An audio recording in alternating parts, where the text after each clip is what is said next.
The gold tooth embedded in the shard that revealed my husband's illegal kill and the horrific origin of his sculptures.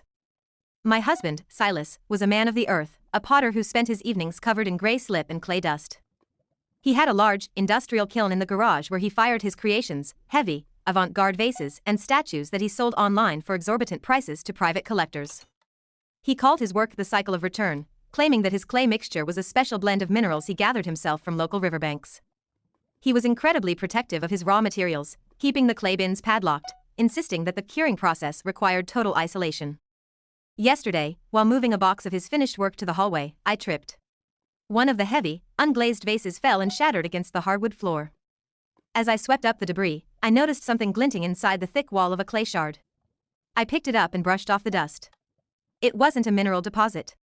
It was a human molar with a gold crown, baked perfectly into the ceramic matrix. I froze, the jagged shard cutting into my palm. I waited for Silas to return from the supply store and placed the shard on the kitchen table. He turned white. He slumped into a chair and confessed. He told me he had been running an illegal, unlicensed pet cremation service to make extra money.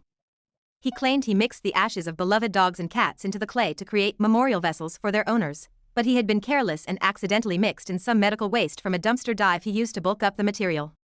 He begged for forgiveness, terrified of being fined for mishandling biological waste. His story was grotesque but pathetic. I felt a wave of nausea, but also relief that he was just a desperate, unethical scavenger and not something worse.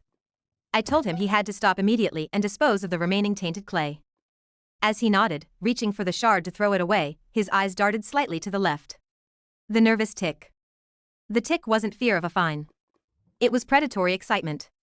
The gold tooth wasn't from medical waste. Silas wasn't cremating pets, he was a serial killer who disposed of his victims in his kiln. The cycle of return wasn't an artistic metaphor, it was a literal description.